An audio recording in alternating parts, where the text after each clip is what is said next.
I had that weird sense of loneliness and limbo where I was like, I don't actually belong here because I'm actually done now. I couldn't move on. And that period between submission and going into your viva, that is the state of mind you're in, where you do feel like you belong here and you're meant to be here, but you don't at the same time. Metroid Prime Echoes, I remember playing on the GameCube.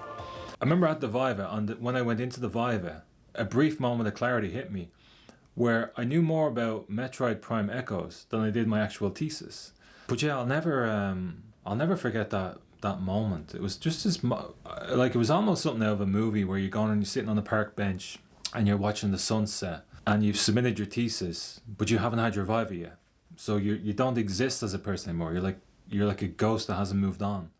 In that period of time, you reclaim that sense of self. That feeling of like, oh my God, I'm finished. I can't believe I'm finished. That lasts for a day. But there's an incredible, profound sense of sadness that like, I can't escape. And that's the crux of it, is that it is inescapable, that I will never ever submit and get to the viva. But I do deal with a lot of people who have bad results from the viva, people who have failed their viva or have been given another year, or who have been handed, let's say, a grade below the PhD. And for those people, there's a whole different experience of anxieties and depression.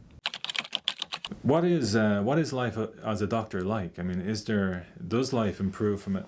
Most of my Christmas was spent doing my PhD, and I know a lot of people who are out there doing their PhD at the moment, they're facing that similar issue where they're like, okay, it's Christmas now, but I can't enjoy it because I'm in this other world called PhD. The emotional aspect of viva occurs in 3 stages. So there's the pre-viva, the peri-viva, and then there's the post-viva. The peri-viva is a term I've robbed from the medical field, peri meaning during. That is one of those stages that you won't remember. It just happens at the viva, during the viva, and just before you finish the viva, where you go into a state of shock and you don't remember much at all. And generally when it's all over, you kind of say to yourself, something happened here, not quite sure what it was, but now you're done and now you have to pick up the pieces.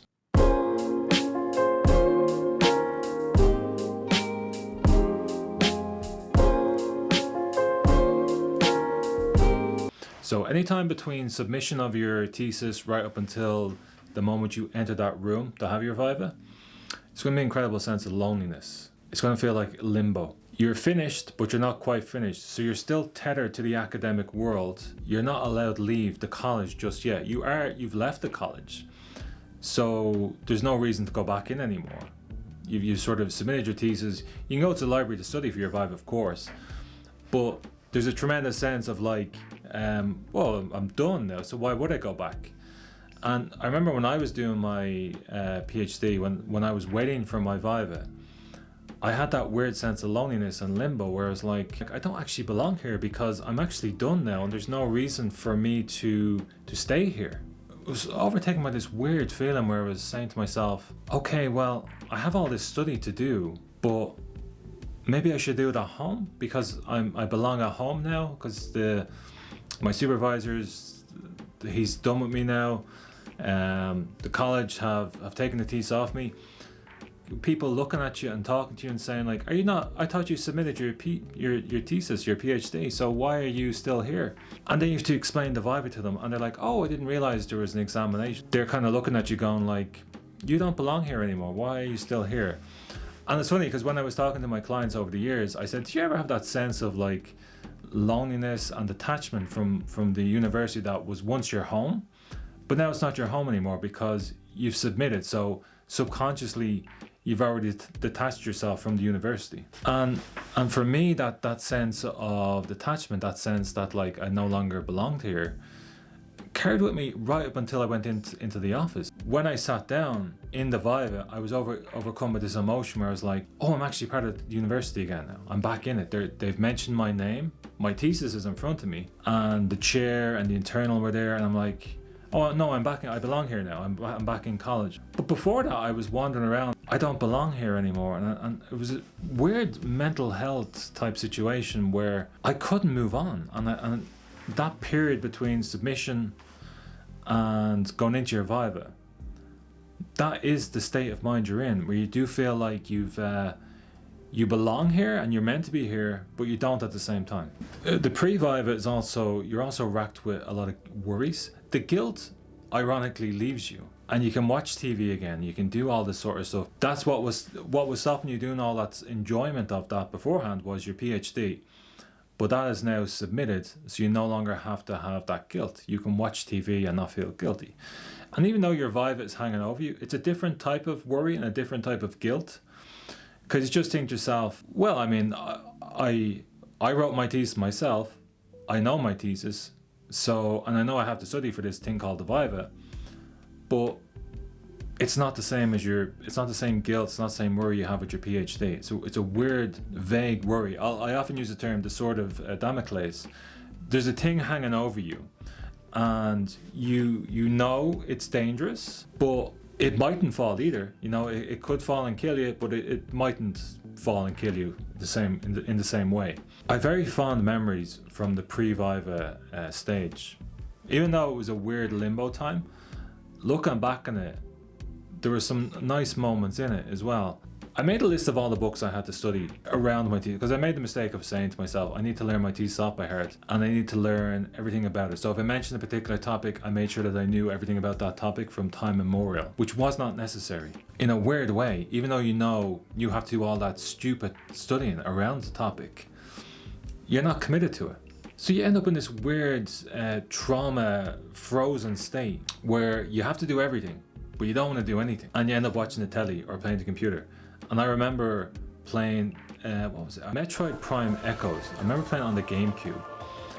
And I remember at the time I was working in the Royal Irish Academy. You know, all the academics there obviously were like, now here's my Viva experience. And I wasn't even listening to them. I was just like, oh yeah, no, definitely, I'll definitely cover all that. All I was thinking about was like going home, playing the computer, because now I could do it guilt-free. And it was almost like a sordidness to playing the computer in that time period. I could do it, and no one was going to say anything. I wasn't going to be like, well, I can't play the computer tonight because I have to finish off 3,000, 5,000 words of my PhD. I remember at the Viva, when I went into the Viva, a brief moment of clarity hit me, where I knew more about Metroid Prime Echoes than I did my actual thesis. And even though that wasn't the case, thankfully, that's what I went in with. I remember when I sat down, I was like, oh my God, all I can remember is, I think it was like a level in a swamp. And all I could hear was the theme tune from the swamp over and over and over again. And everyone was introducing themselves, and I was just like, very nice to meet you, thanks very much. Please remember my thesis. And I remember just thinking, okay, I messed up. I should have spent more time learning all the crap about, you know, the periphery of my thesis than playing Metroid Prime. In hindsight, playing Metroid Prime was the right decision, because it stopped me from spending months learning stuff that was never going to come up in my Viva. All my prep I did for my Viva was just in relation to my thesis. Knowing my thesis, knowing the context of it, knowing the questions that come up from the handbook. And even though I couldn't remember an absolute thing about my thesis, and thank God I had the thing in front of me, the prep I did in the context of it and the workings of it was recalled pretty easily. Okay, so, but yeah, I'll never forget that moment. It was just like, it was almost something out of a movie where you're going and you're sitting on the park bench and you're watching the sunset and you've submitted your thesis, but you haven't had your Viva yet. So you don't exist as a person anymore. You're like a ghost that hasn't moved on. I remember sitting on the park bench in the local park and watching the sunset, and I didn't mean for that to happen. I remember just sitting down and going, oh my God, I can sit down and I can enjoy simple things. And as I was watching the sunset, I half expected to disappear and fade away as well, like a vampire or something like that. I'd realized how much the PhD had affected me and how much time. It's like you punch in, you punch out. So you punch in, a little clock card, punch in when you start your PhD, and then you punch out when it's submitted. That whole time of working on your PhD, you forgot to go home, you forgot to keep your friends, you forgot to keep your relationships, you forgot to have fun. Everything was dead serious, and your whole life was put into this thing called a PhD. So when you're punched out and you're like, oh, work is done, time to go home, you've no home anymore, because depending on how long you've done it for, maybe 2, 3 years, 4 years, 7, 10. That's how long you've been away from the planet for. And when I sat on that park bench and watched the sunset, I realized, oh my God, the last time I sat down on the park bench and took stock of a sunset was 4 years and 3 months ago. And it's a bizarre feeling. And it only appears in that window. And I never think about it ever again, but in that period of time, you reclaim that sense of self. You become whole again. And I know you're supposed to use that bit of time to study for your viva, but I really think there should be some grace periods just after you submit and before your viva clock starts counting down. They should allow people to sit on park benches and play Metroid Prime. Up until the last month before the viva, I did no study. I had all the intentions of doing it. I was rediscovering the world again. And I was like, oh, I can play the computer. Friends and family, I was like, oh, I remember you from 4 years ago. My mom was like looking at me going like, my son has come back from the dead, because I was walking around, I was like eating like, going on mommy's dinner and all that. I remember thinking like, oh, crispy pancakes and chips, I forgot about this. I forgot about simple pleasures, dessert and all that. It's a weird process doing the PhD. But that pre-viva time period is one of the strangest experiences of my life. The post-viva period is no less stranger, but it's a different type of strange. There's a bit of a comfort blanket in the pre-viva stage. You're still technically part of the university and therefore immune to unemployment, any responsibilities of being an adult, etc., etc. And people who've been through it will understand what I mean by that. Up until the moment your viva is over and you get your PhD, you don't actually have many responsibilities, apart from the ones you have back at home with your family or work and all that sort of stuff. But regarding the reason for doing the PhD, why you're doing it, and any responsibilities and anything that's to come after that, that does not matter during the pre-viva period, because you're so focused on doing the actual prep for the viva. Post-viva, different experience. For me, I was like, oh my God, I'm finished college. I can't actually stay in college anymore. I have to get a job. And that's what faced a lot of people, is that existential crisis. Like, well, I put on my personality to do my PhD. Now the examiner has said, yep, well done, congratulations, here's your PhD. Here's a few suggestions and all that, just tidy them up and get it submitted, blah, blah, blah. And the car is started, he's driven off before I even realize what's going on. That feeling of like, oh my God, I'm finished. I can't believe I'm finished. That lasts for a day. And even though there's a celebratory dinner or a few drinks and all that, you'll enjoy that. And you'll be like, yeah, I can't believe I'm finished. But the next morning, what will start to creep in is like, okay, well, get back to reality now. Depending on how you prepared yourself for going back to reality, that can be very strange. There's two ways of looking at it. So there's the physical aspect of it, of post-viva, and then there's the mental aspect of it. The physical aspect of post-viva was the amount of cramps I had in my body. I had to go to physio because I was so wound up. And when I got my PhD, it released a lot of tension from me. And subsequently, I was just having like muscle spasms. I was having to shake as well. I mean, whenever I went to type something, when I get into and you'll understand this if you're a PhD student, when you get into a rhythm, you dare not break it. So if you're on a roll of writing 1,000 words, 2,000 words, you'll keep going and going and going until you burn yourself out. Those little moments of inspiration, they rarely come where you can just bang out something great. So when you're doing that, you kind of say, well, I can't go to the toilet, or I can't get something to eat and all that, because you just stay in the mode. And that has terrible repercussions for you physically. I remember whenever I was typing something, I was doing it really fastly, or really quickly. And that's because I was trying to get all out of me onto the page as quickly as possible. But when you're doing something like you're writing an email, and you're rushing through it because you want to get everything out of it, you're like, oh my God, okay. And your hands are starting to cramp. And you have a bit of a tremor in your head now because you're trying to go too quickly.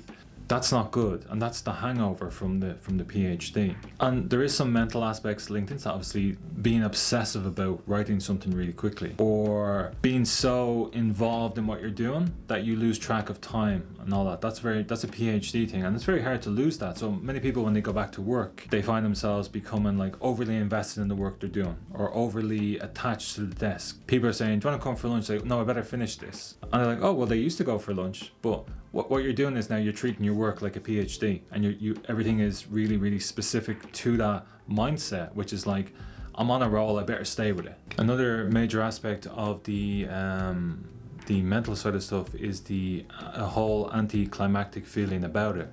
And that can be very tough as well, because you are expecting that when your PhD ends that all your problems will go away, because frequently you do pick up a few mental health issues. I remember my anxiety and depression were through the roof throughout my PhD and right up until the end of it.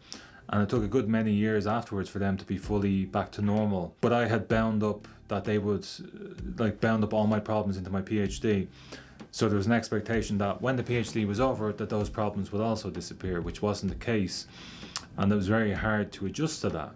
The anticlimactic moment fed into that because I expected to be some triumphant thing at my graduation, where when they hand me the piece of paper, that I would throw it and my mental health issues up in the air and be like, yes, I'm free of them. But that wasn't the case, and that was very hard to adjust to. There's also I still have nightmares about the PhD. It's quite disheartening at times because it's been 10 years since I did my viva.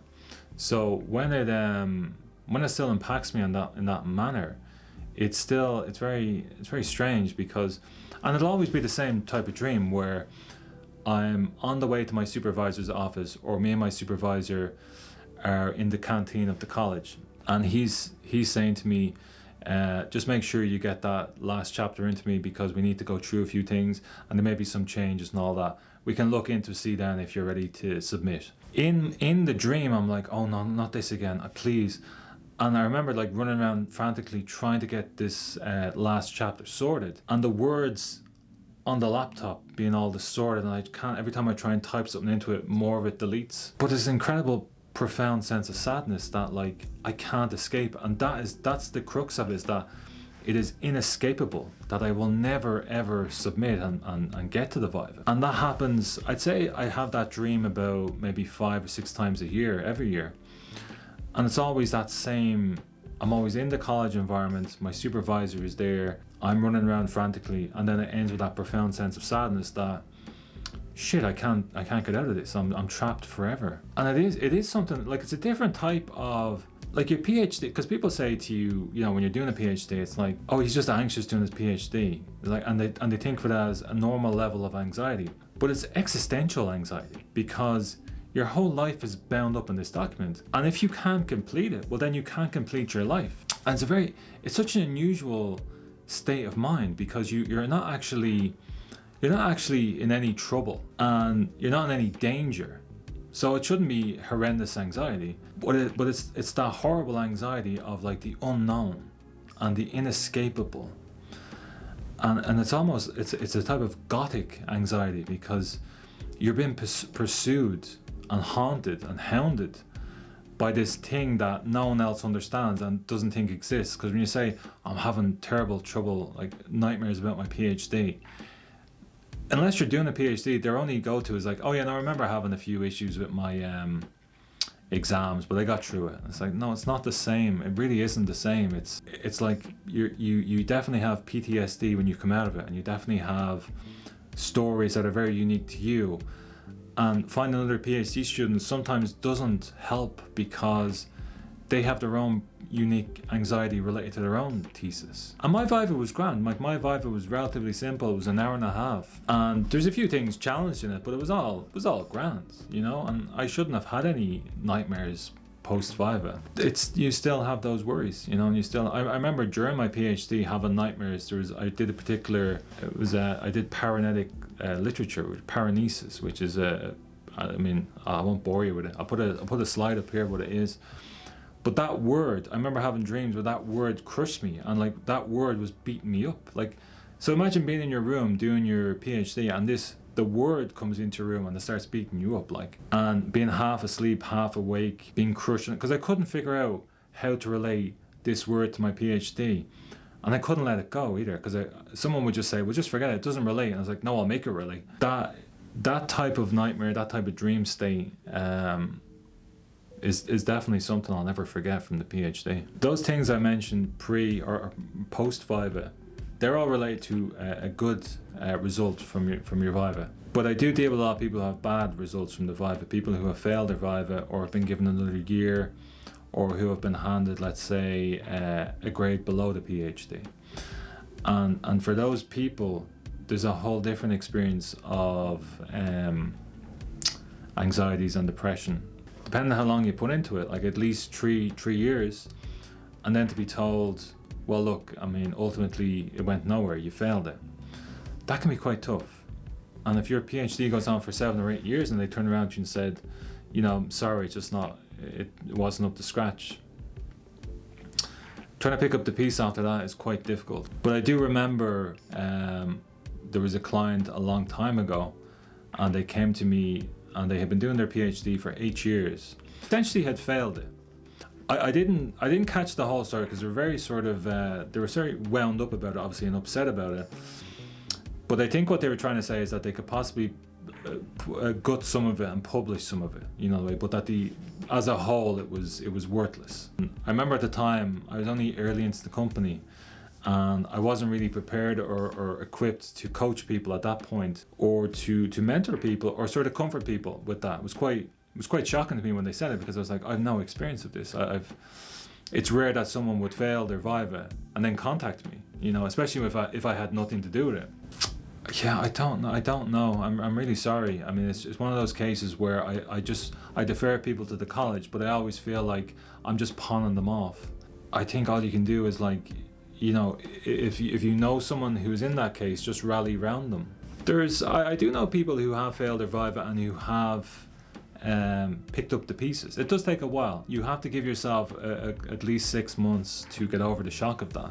And ultimately, depending on what you do with your life afterwards, it can either be a tremendous waste of time, or it could be something you learned from. In my video where I talk about you and your supervisor, a lot of the blame lands at the supervisor's feet. If a supervisor says to me, well, it's their fault they failed their viva, I go, well, it's your fault for letting them go to their viva if they were going to fail it. Like, I mean, that's terrible. If you feel like the student was not PhD material, then they should not be a PhD student. There's plenty of people who are coerced into doing a PhD because the college needs to have a certain amount of PhD students, and lo and behold, you're there already doing your master's. You might as well go on and do it.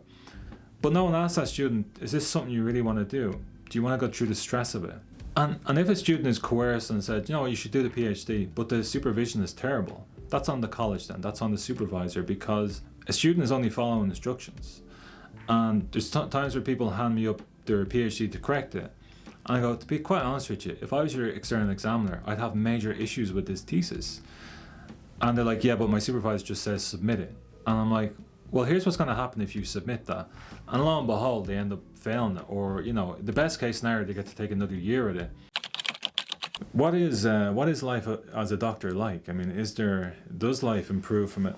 It's like anything. I mean, if you fail your PhD or you pass your PhD, it's up to you what to do next with it. There's plenty of people with PhDs that don't do anything with it.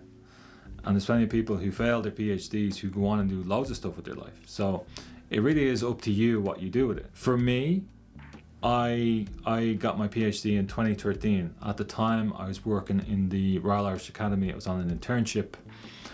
I was essentially part of that Jobs Bridge program, because when I'm in college, I was studying a very niche topic. So the job prospects at that point weren't great. There wasn't any jobs really. And I also had, by the end of my PhD, I no longer wanted to work in academia. So for me, I just didn't want to engage with a future like that.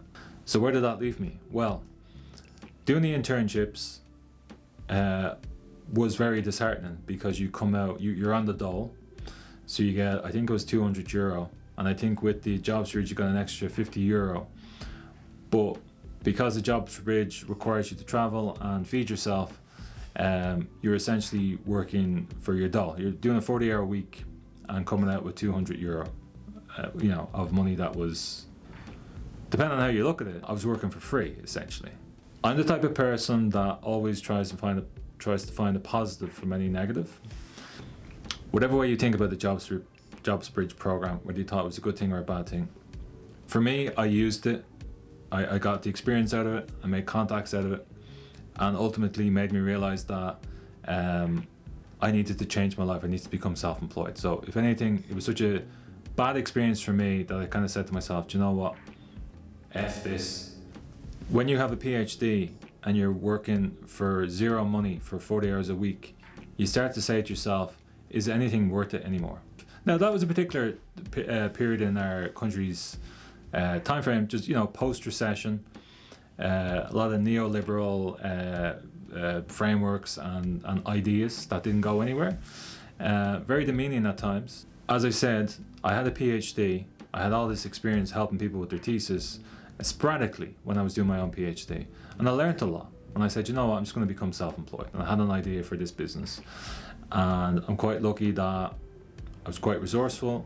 You learn a lot of research skills, a lot of methodology skills, and a lot of just, basic skills doing a PhD. So I said to myself, okay, I'm going to set up my own business. I used my PhD. Obviously, having the word doctor in front of your name is always great. If you're going to be an academic consultant and you have achieved the pinnacle of academia, well then, that's going to benefit you. But regarding getting clout or regarding getting any more respect, I probably get less respect having a doctorate. You're just going to be the butt of jokes for about a year or two after your viva. Here's Dr. Bill.